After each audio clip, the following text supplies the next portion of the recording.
Quando Venâncio Mondlane pisou o solo alemão, já não vinha como um simples deputado.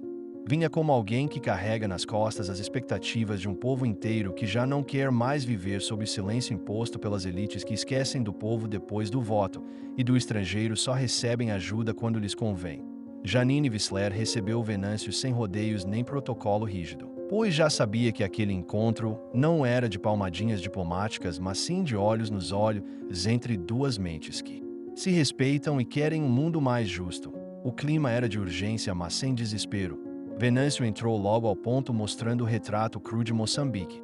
Uma terra rica sufocada por mãos que só sabem sugar, com jovens a viverem à margem dos seus próprios sonhos, um povo que ainda vê esperança mas já começa a duvidar da própria paciência.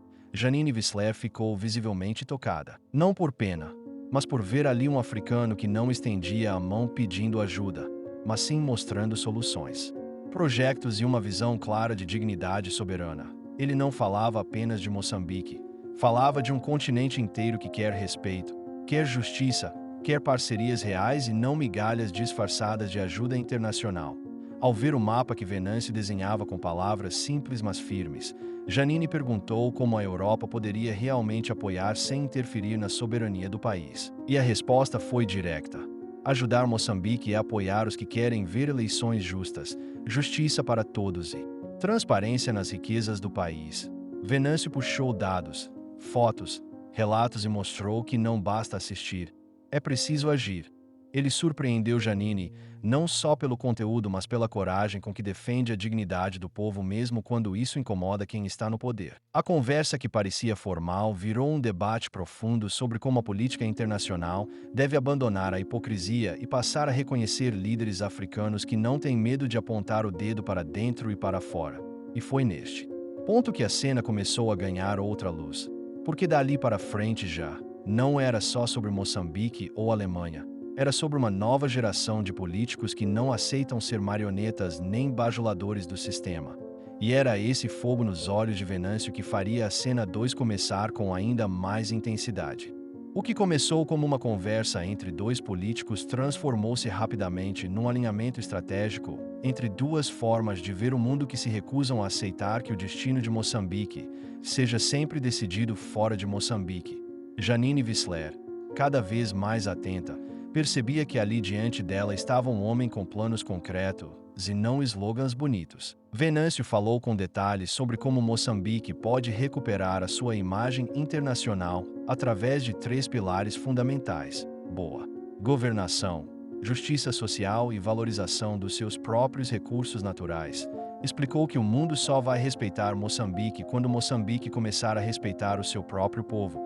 E isso passa por ter líderes que não têm medo de dizer não às imposições externas que beneficiam poucos e empobrecem muitos. Janine interrompeu em certos momentos com perguntas diretas. E como garantir eleições livres num país onde quem está no poder controla tudo? Como proteger os ativistas que são silenciados quando exigem transparência? E mais importante ainda, como garantir que a juventude moçambicana volte a acreditar que vale a pena lutar dentro do país e não fugir dele? Venâncio respondeu cada uma das perguntas sem hesitar, mostrando que para ele não se trata de promessas de campanha, mas de compromissos com a verdade. Falou de reformas eleitorais sérias, de uma justiça que funcione sem ordens do partido e de uma educação que ensina os jovens a pensar por si e a liderar sem medo. Janine ficou impressionada com a forma como ele ligava cada ação interna a uma resposta internacional. Explicou que o mundo hoje está cansado de lideranças que só querem o poder pelo poder, e que Moçambique tem a oportunidade rara de mostrar que é possível fazer política de forma limpa e corajosa. Ao ouvir isso, Venâncio pegou num papel e escreveu 3 palavras: dignidade, coragem, transformação, e disse com firmeza que essas são as chaves para o respeito global, e que o mundo precisa ver Moçambique não como uma nação carente, mas como uma voz forte num continente que está a acordar. Foi neste ponto que Janine olhou nos olhos dele e disse que estava pronta para ser aliada nesta caminhada, não como salvadora, mas como parceira verdadeira.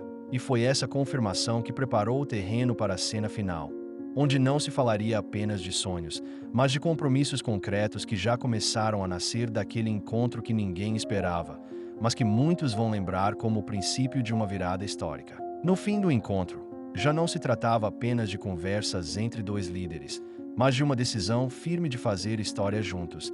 Venâncio Mondlane deixou claro que a imagem de Moçambique no mundo será moldada não por discursos bonitos, mas por ações concretas que tocam a vida das pessoas mais simples. Janine Wissler ouviu com atenção enquanto ele falava da necessidade urgente de quebrar os ciclos de dependência externa, de como Moçambique deve caminhar de cabeça erguida, não como pedinte de ajuda, mas como parceiro estratégico em igualdade de condições.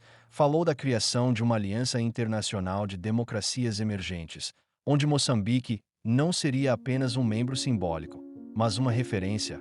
Mencionou iniciativas que já estão em curso para envolver os jovens na diplomacia, nos negócios sustentáveis, na inovação africana que parte da realidade local e não de cópias de modelos europeus. Janine, tocada pela visão clara e pelo espírito firme de Venâncio, comprometeu-se a abrir portas nos parlamentos europeus, nas universidades, nas organizações que há muito tempo olham para a África como problema e não como solução. Os dois apertaram as mãos, mas mais do que isso, estabeleceram um pacto silencioso de lealdade ao povo moçambicano e ao futuro do continente. E foi aí que Venâncio, com voz firme, disse que a partir daquele momento começava uma nova narrativa onde Moçambique será respeitado não por pena, mas por mérito, onde o país deixará de ser apenas manchete por tragédias e passará a ser exemplo de resistência, estratégia e inteligência africana. Ao sair da sala, sabia que a caminhada seria longa, mas também sabia que já não estava sozinho. O plano tinha sido lançado, o compromisso selado, e o respeito global por Moçambique já começava a germinar nos olhos de quem finalmente viu além do mapa. Ali não terminava uma visita. Começava uma jornada que poderá redefinir a forma como o mundo inteiro enxerga Moçambique, não mais como periferia, mas como centro de uma esperança que não é só africana, mas humana.